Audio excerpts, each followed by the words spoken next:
मित्रों नमस्कार। मैं अजय झा आज फिर अपने चैनल एस्ट्रो व्यू पॉइंट के माध्यम से आप लोगों के सामने एक बार फिर से प्रस्तुत हूँ। शारीरिक अस्वस्थता के कारण, जैसा कि मेरी आवाज से आपको परिलक्षित हो रहा होगा, इधर मैं अपने कुछ वीडियो नहीं बना पा रहा था।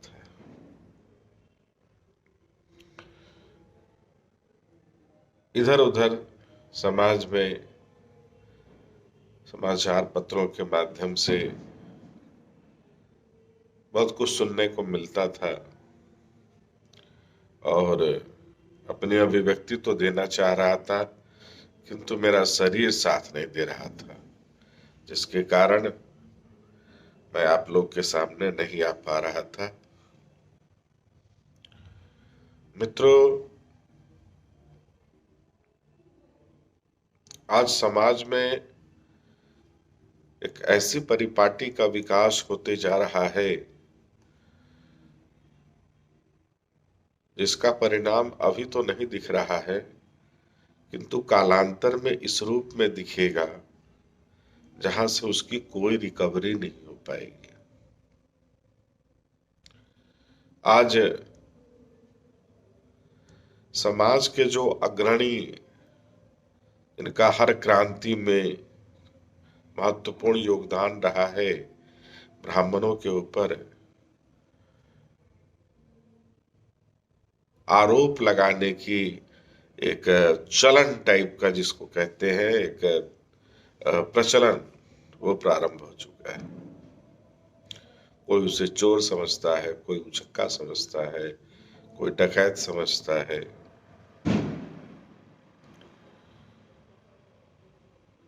वास्तविकता में अगर सनातन धर्म सुरक्षित है तो हमारा देश सुरक्षित है, और हमारा देश सुरक्षित है तो ही हम सभी सुरक्षित हैं। आप लोगों ने अफगानिस्तान का अंजाम देख लिया, पाकिस्तान का अंजाम देख लिया। क्रिश्चियन कंट्री जो है, यूक्रेन और रसिया को आप देख रहे हैं, सीरिया को आप देख लिए, इराक को आप देख लिए, और इजराइल और अरब को भी आप देख रहे हैं।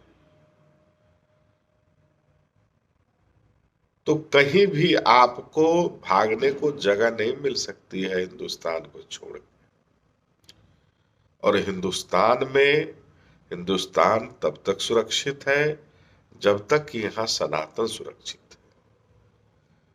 और सनातन में अगर ब्राह्मण सुरक्षित नहीं तो आपका सनातन सुरक्षित नहीं।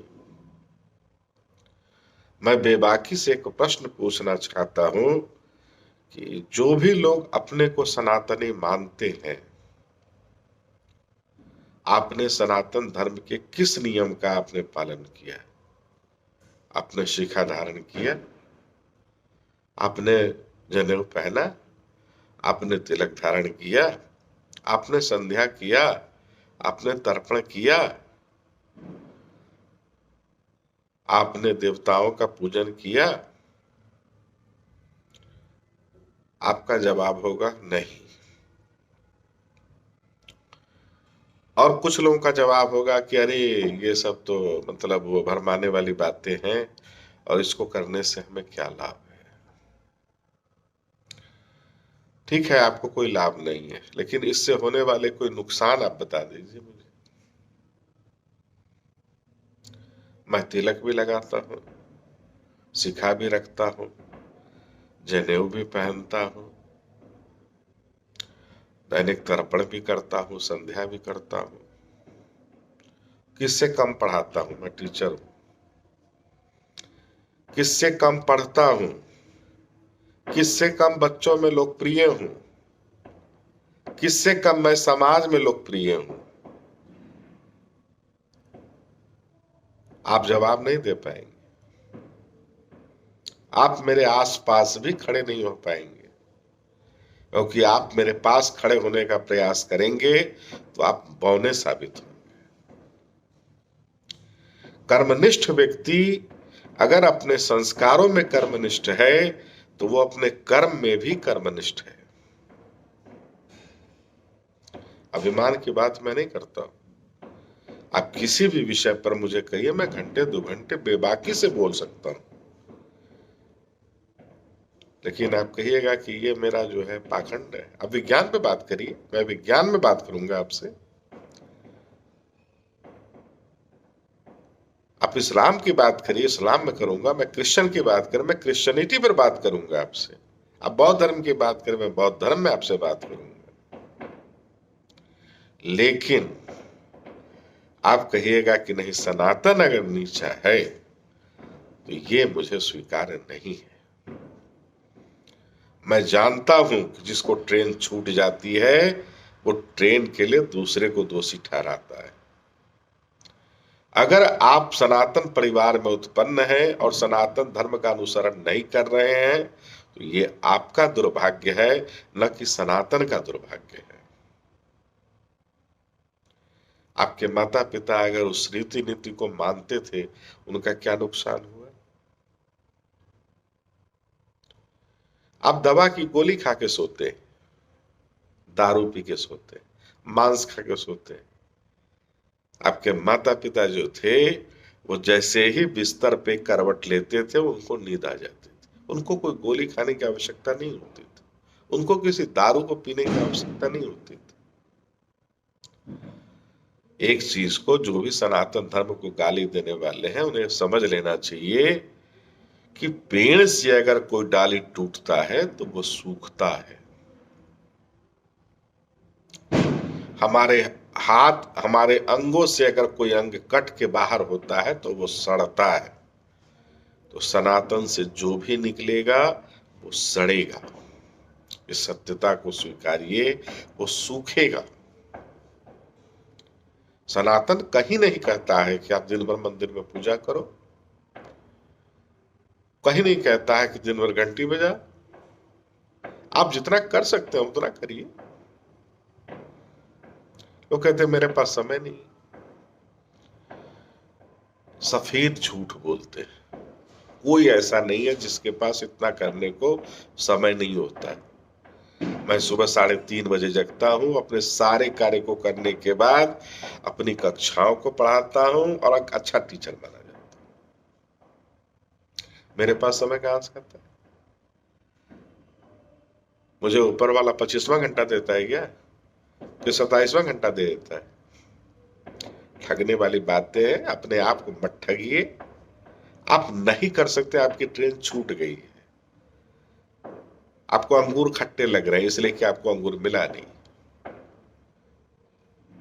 लेकिन आप जिस तरीके की टिप्पणी कर रहे हैं उससे धीरे धीरे आपकी जो नींव है वो कमजोर होती जा रही है। कहीं भी आप विधर्मियों के चंगुल में पड़ जाएंगे और वहां पंडित को गाली देंगे तो आप बचेंगे नहीं। इस भ्रम में आप मत रहिएगा। जो पनिश उसको करना है वो आपको करेगा, वो छोड़ेगा नहीं। आप अपनी जाति बता देंगे तो बच जाएंगे, ये भी मत सोचिएगा, ऐसा नहीं होगा। लेकिन आपका किया हुआ जो ये कृत्य है, आने वाली जो पीढ़ियां हैं जो ब्राह्मणोचित कर्म को करते हुए सनातन संस्कृति के ध्वज को आगे ले जाने वाली थी, वो विचलित हो रही है, वो घबरा रही है। उसे ये लगता है कि इस काम में हमें नहीं आना चाहिए।